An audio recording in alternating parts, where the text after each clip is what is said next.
Salut tout le monde, je suis Nadia, une fois de plus bienvenue sur ma chaîne. Donc la thématique est basée sur la maltraitance infantile. Alors vous allez le ressentir dans ma voix, je n'étais pas très bien durant la semaine dernière. J'ai été voilà, grippée, très grippée au point où ma voix ne sortait pas. Donc vous allez m'excuser si aujourd'hui c'est un peu bizarre. Voilà, je suis en plein, je suis convalescente quoi, je suis en pleine guérison. Donc voilà, je viens vous apporter aujourd'hui une nouvelle vidéo voilà, qui va parler de moi et de la maltraitance que j'ai subie dans mon enfance. On va pas approfondir, on va encore aller ouvrir un peu la porte là, regarder ce qui était là et voilà, donc ce que je vous apporte aujourd'hui. Avant de s'y mettre, je vous invite à vous installer confortablement pour que vous ne soyez pas dérangés lors de la vidéo. Préparez peut-être des mouchoirs parce que voilà, on va entrer dans les choses qui font mal, dans les choses qui vont toucher et voilà, on ne sait jamais ce qui peut arriver. Donc, on se reprend après notre intro.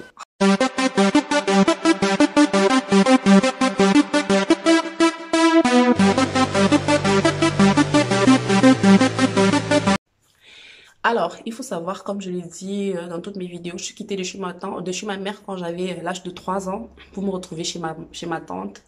Et là, j'ai vécu avec elle jusqu'à, je pense, en début de ma vingtaine. Je pense que je devais avoir déjà 20 ans.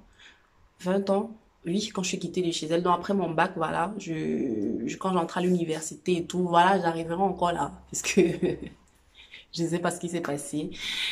J'ai dû fuir. En fait, fuir, oui, j'ai dû fuir. J'ai dû partir de chez elle sans toutefois lui dire au revoir. Je crois que elle a compris que je n'en pouvais plus. Que voilà, c'était au-dessus de mes forces maintenant, étant donné que j'étais déjà une femme.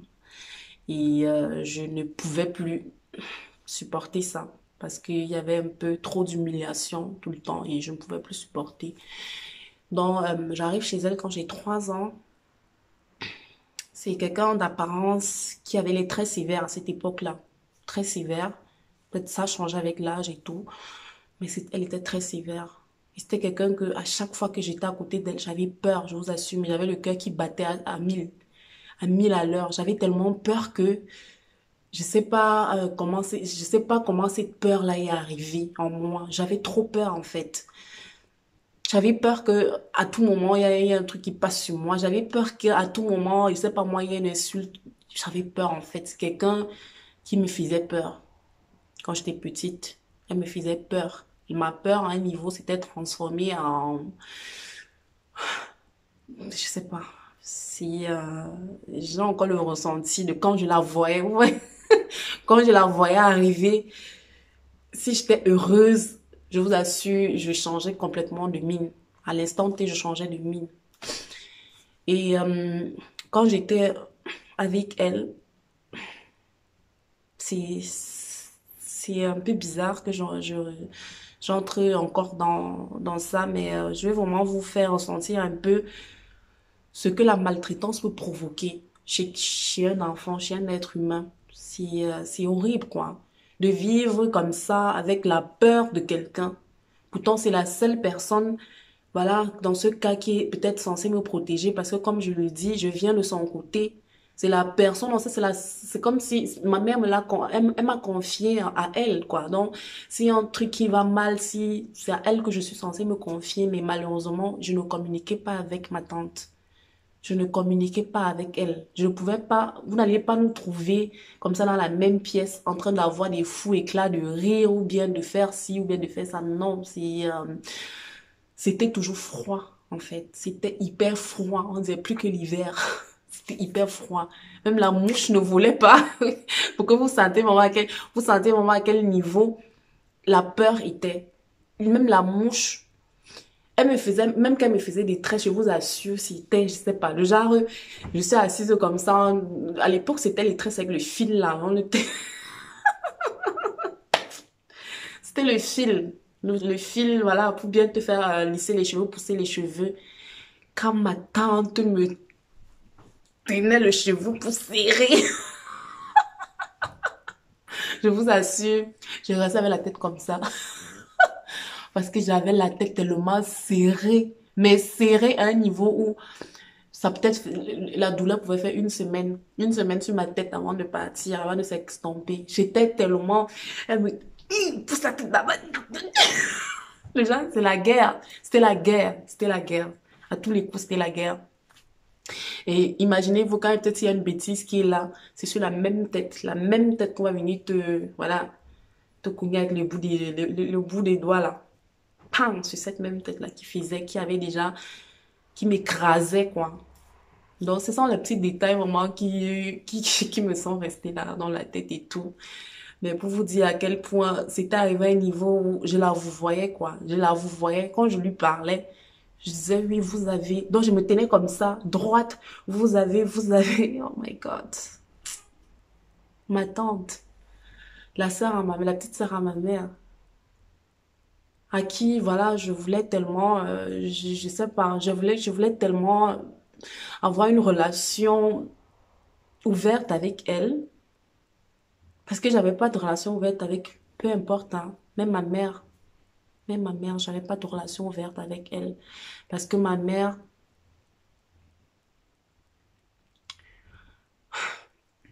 anyway, on va le faire. Ma mère, c'était, voilà, c'était la femme qui, je sais pas comment je vais dire.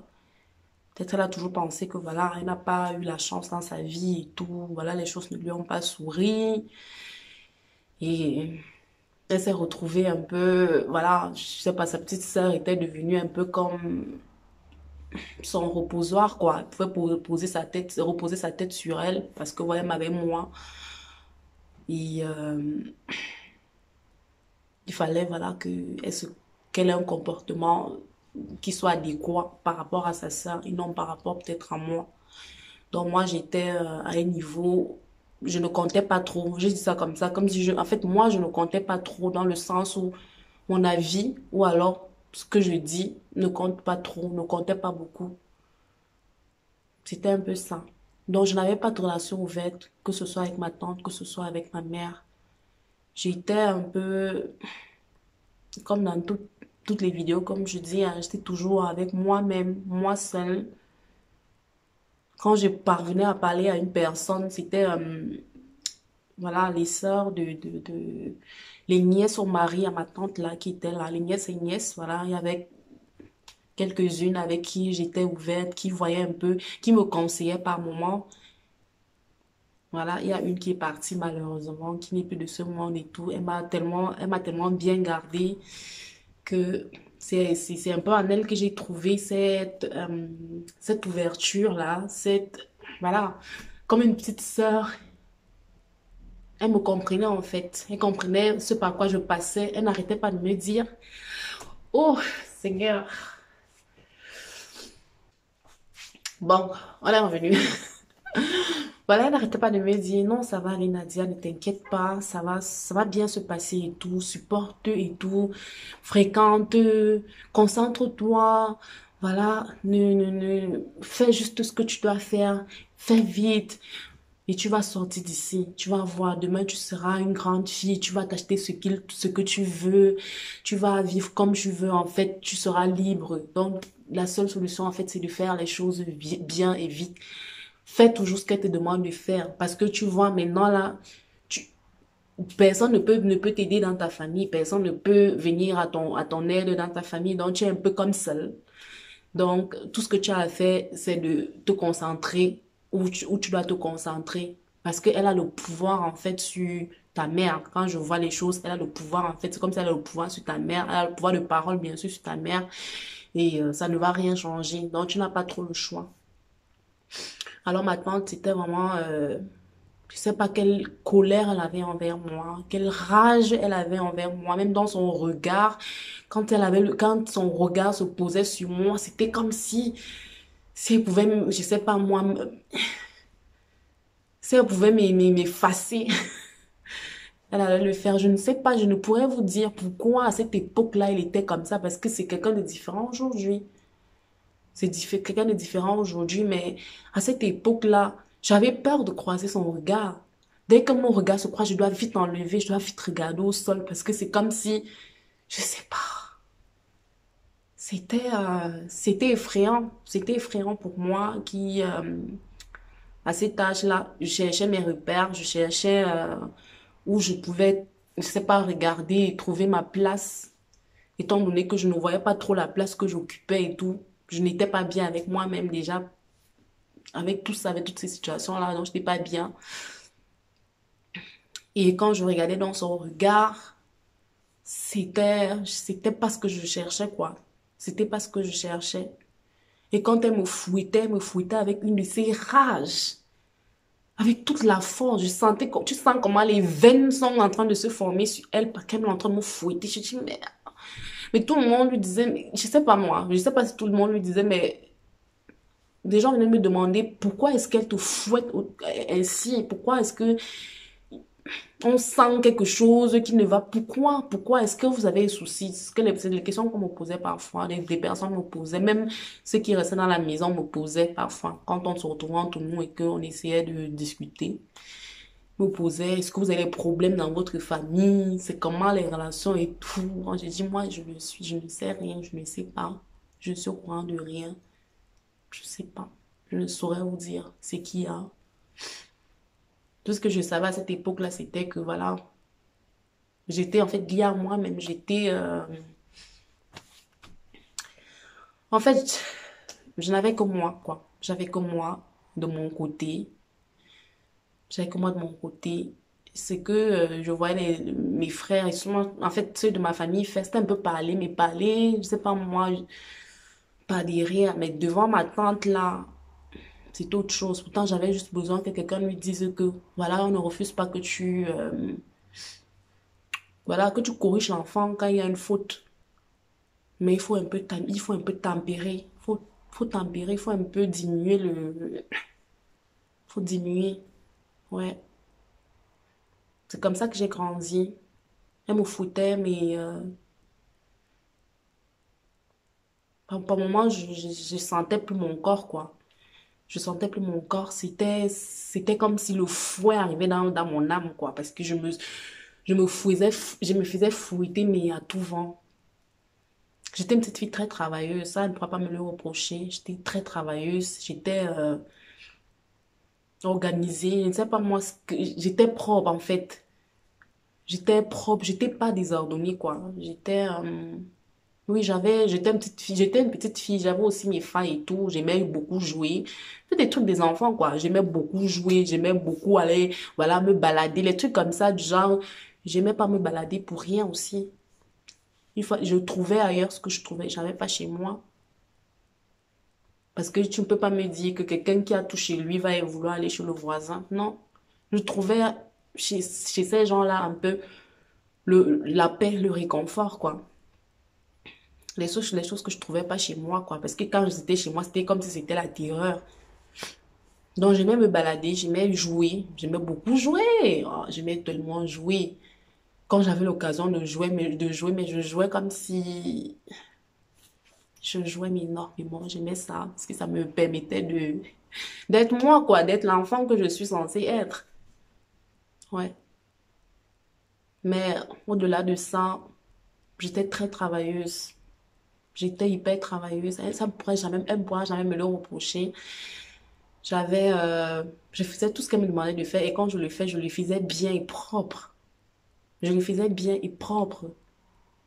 En fait, j'ai grandi comme ça, hein. Si tu décides de faire un truc, c'est que je le fais, je fais pas à moitié, quoi. Si je décide de m'y mettre, je m'y mets à fond jusqu'à ce que je sens que peut-être c'est pas ce que je devrais normalement faire, mais je vais pas lâcher d'aussitôt. Je lâche pas jusqu'à ce que je sente mon cœur me dit non, ne force pas trop.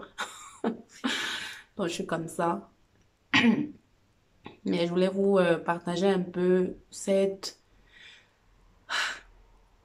rage qu'il y avait en ma tante là, envers moi. Je ne sais pas si je sais pas si j'ai déjà vu ça chez d'autres personnes. Quand je regarde encore, je fais une rétrospection, je vois le visage de ma tante envers moi quand elle me regardait. Même quand peut-être je suis en train de manger, si on est en train de manger, que je mange et tout, je dis même en mangeant, je mange, je me fais insulter, je me fais insulter en mangeant. Genre, je sens que ma nourriture, que la nourriture doit normalement passer comme ça, ma nourriture passait comme ça. Ça passait comme ça, parce que même en mangeant, je me faisais insulter. Je me faisais insulter. comprends pas. C'est comment est-ce qu'on peut arriver à un niveau où... Comment est-ce qu'on peut faire vivre ça à quelqu'un sans toutefois penser au séquelles que cela peut laisser à la personne? Comment? Si vous avez des réponses, dites-moi parce que je dois travailler tellement sur moi. Je dois tellement... Aujourd'hui, à l'âge que j'ai, je suis quelqu'un qui doit beaucoup travailler sur moi. Je dois beaucoup faire des efforts envers ma personne pour pouvoir pour pouvoir m'accepter parce que c'est des efforts que je fais au quotidien. J'essaie de poser la personne que je suis. Donc, j'essaie de rester positif à tout vent pour que je puisse m'accepter, pour que je puisse accepter ce passé-là que j'ai eu. Oui, je suis obligée de vivre comme ça aujourd'hui, de pouvoir faire tellement d'efforts pour pouvoir accepter la personne que je suis aujourd'hui. Ouais, c'est comme je dis, c'est pas un truc que j'ai commencé aujourd'hui ou hier. J'ai commencé ça peut-être après mon bac, hein. Peut-être après mon bac où j'ai vraiment commencé à travailler sur moi, sur mon mental, afin que je ne puisse pas sombrer, quoi, parce que je pouvais sombrer et personne n'allait le voir parce que j'avais toujours pas, je ne montrais plus ça tellement, si je savais que si je montrais ça, ça allait soit empirer ma situation, soit me causer préjudice. Donc j'étais obligée de montrer une autre facette de la personne qui est à l'intérieur de moi, qui souffrait, quoi. Donc aujourd'hui, comme je dis, je dois combattre énormément avec moi-même. Je suis mon propre ennemi. Donc par moments, je reste comme ça, je me dis, si je lâche, ça veut dire que je rends la promesse que j'ai faite à cette petite fille-là. J'ai pas le droit de rompre cette promesse-là. Elle ne serait pas contente si je venais à rompre la promesse que je lui ai faite, que je vais rester forte et que je vais pouvoir m'en sortir afin de pouvoir, pas oublier, mais rester positive, quoi. On va dire ça comme ça. Donc, c'est hyper grave mentalement. Ça pourrait pas paraître ainsi. Peut-être parce que j'aime souvent, comme je dis, même dans mes précédentes vidéos, si vous avez remarqué, je suis quelqu'un je dégage une autre énergie que, voilà, ce que je sais pas, c'est qui est au plus profond de moi, en fait. Parce que c'est un travail que je fais au quotidien. J'essaie vraiment de rester la tête haute, de ne pas sombrer, quoi. De ne pas sombrer parce que là-dedans, ça travaille H24. H24, il faut rester debout, quoi. Ouais, je pense que je vais m'arrêter là. Aujourd'hui, j'ai pas, je voulais vraiment aller ouvrir cette porte-là et entrer dedans. Mais ça fait trop mal. Ça me fait trop mal, en fait. Peut-être ma tante aussi passera là, peut-être regardera mes vidéos, elle aura encore plus mal de savoir que c'est ce que je vivais vraiment dans moi. Et maintenant où tout va bien entre nous, voilà, j'ai essayé de travailler comme ça avec elle et tout afin de pouvoir rester la tête haute. Je pense que si elle passe là, elle regarde cette vidéo, elle voit peut-être la fille qui est en train de parler, elle va se rappeler peut-être de la petite fille que j'étais, peut-être elle aura mal, peut-être cette fois-ci elle aura mal et comprendre que j'ai subi, elle m'a fait subir quelque chose. Donc voilà, on va se retrouver dans une prochaine vidéo pour des conseils, comment surmonter tout ça. J'espère que cette vidéo vous aura plu. Je vous avais un peu emmené dans mon petit monde secret que je gardais secret jusqu'ici. Voilà. D'ici là, je vous souhaite une excellente journée. On se reprend, on se retrouve plus tard. Ciao.